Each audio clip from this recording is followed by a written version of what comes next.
como que as empresas elas gerem esse fundo perdido para experimentação de coisas que não vão dar certo? E culturalmente, voltando no ponto que a gente falou lá no começo, como que eu lido com isso? Porque o cara pode ter entrado lá e falado, cara, pô, olha que ideia bacana. Todo mundo voltou, ele fez, deu bosta, não funcionou Qual é a estrutura básica para eu lidar com isso? Porque isso vai acontecer. Isso vai acontecer. Sim. E não só vai acontecer, como vai ser a maioria. E precisa acontecer. É 1 sobre 10 normalmente que dá certo. Exato. Então, se você está falando de 10% de coisa que vai dar certo, como que eu lido com os outros 90%? Esse cara já trouxe um ponto interessante. 1 sobre 10, tem métrica. E depois a gente tem que puxar a métrica de inovação aqui, né? Boa. Bom, o ponto é, você tem que ter um orçamento de inovação. E isso normalmente é controlado pela área de inovação, só que essa área de inovação ela vai fazendo o semear dessa verba dentro da organização na medida em que as ideias aparecem ou na medida em que você quer testar coisas com startups. Então, a gente acabou falando, né? São 4 tipos de inovação. Para cada um dos 4 tipos eu tenho uma metodologia diferente. Primeiro tipo, incremental, o portal de inovação, que a gente já falou. Segundo tipo, radical, que é quando eu mudo tecnologia ou competência dentro do mesmo modelo de negócio. Eu tenho o Startup Jam, essa sessão de Design Thinking que é do Go, No Go. Terceiro tipo de inovação é de ruptura, que é quando eu mudo o modelo de negócios dentro ainda do mesmo... da mesma tecnologia, da mesma competência, buscando negócios adjacentes, né, como a gente está falando aqui. Caso da quadra de areia. Caso da quadra de areia, por exemplo. Então, nesse caso, eu tenho um programa de aceleração com uma aceleradora de mercado, buscando não startups mais early stage, mas já uma coisa que possa efetivamente compor o meu portfólio, compor o meu ecossistema. E o quarto tipo, que é a arquitetural, que é quando muda tudo, a minha metodologia para fazer isso, né, a nossa agora do Banco Carrefour é um hackathon, 54 horas, imersos em todo o banco de dados que a gente tem do ecossistema para construir modelos de negócios novos. A gente já está na segunda edição, a gente já fez o Data Hacking Days 1 e agora o 2 em dezembro, mas a continuidade disso é as ideias que ali surgiram, os protótipos que ali surgiram, que foram interessantes, a gente leva os caras para um bootcamp.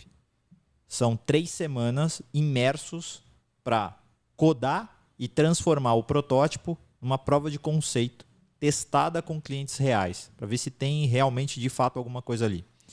E o fim desse projeto pode terminar com a carta de demissão do grupo inteiro, seguida de uma carta de investimentos na construção de uma nova empresa, que pode ser uma nova empresa do grupo ou simplesmente uma startup que vai vender soluções para o mercado e eu vou ser acionista deles.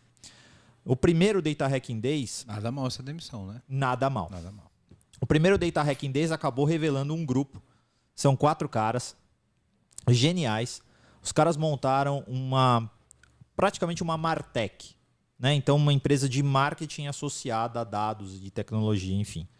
E para dentro do Carrefour, eles conseguem entregar 5 vezes mais valor do que um Google Ads, do que um Facebook Ads, etc. Então, se você é uma Ambev, se você é uma Unilever, se você é uma Nestlé e você quer anunciar diretamente para os consumidores do Carrefour, 5 vezes mais retorno do que tudo aquilo que tem de mídia disponível por aí afora. Vendeu, hein? Vendeu, já comprei já.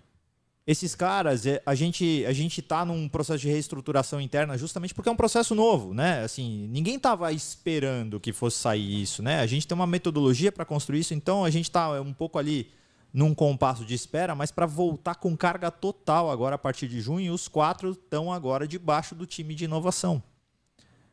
Então, isso é muito legal, né? Como é que você estimula isso? E isso faz parte da estratégia de inovação e não talvez da estratégia corporativa. A estratégia corporativa está mirando para crescimento de faturamento, crescimento de clientes, está olhando lá para o processo de inovação incremental e, obviamente, tem produtos e negócios adjacentes. No caso do Banco Carrefour, que essencialmente ainda é quase uma empresa monoproduto, né? Tem o seu cartão de crédito, Carrefour, mas a gente tem um segundo business, né? Que é a adquirência. Então a gente tem uma maquininha Apag, que você pode ir no atacadão e pegar essa maquininha e entrar nesse business aí de adquirência. Então a gente tem uma meta já em relação a esse nosso segundo grande produto.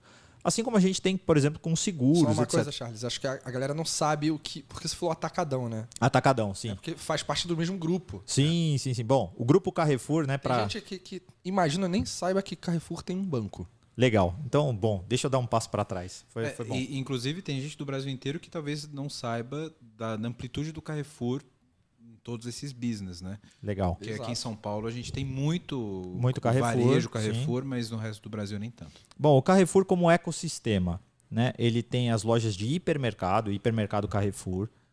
Você também tem o atacadão, que também faz parte, enfim, aí é um mercado mais que a gente chama de cash and carry, né? Assim, são os atacarejos.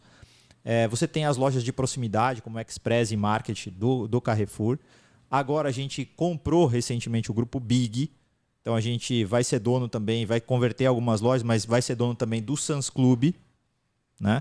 O Big, que já teve muito em São Paulo, agora não tem tanto, mas está ali Nordeste, Rio, Sul, tem etc. no Rio de Janeiro. Tem bastante em São Paulo ainda. Tem também em São Paulo, mas assim, é principalmente Nordeste e Sul, né? Vai complementar bastante a malha do Carrefour como hipermercado. Você tem postos, você tem drogarias, você tem shopping centers e você tem o banco. Agora está começando também uma iniciativa de MVNO, que é basicamente uma operadora de telecomunicações. Então, o ecossistema do Carrefour vai ter, talvez, se tudo der certo, a gente vai ter também uma operadora de telecom. O Banco Carrefour, para quem não entende a dimensão do Banco Carrefour, né, que o Banco Carrefour ele é voltado para as classes B-, C e D. Talvez aqui, né, nós quatro, talvez a gente não tenha o cartão Carrefour, ou se tem, a gente tem porque a gente resolveu comprar uma televisão e aí saía mais barato, ou tinha mais parcelas. Etc. Mas o cartão Carrefour é o primeiro, se não talvez o único cartão que muita gente tem acesso da classe B-, C e D.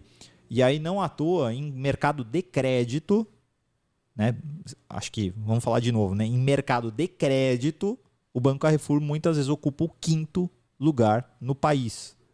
E se você pensar que o Brasil tem 5 grandes bancos, um já ficou para trás. Então, realmente, do ponto de vista E é um banco plenamente digital. Totalmente digital.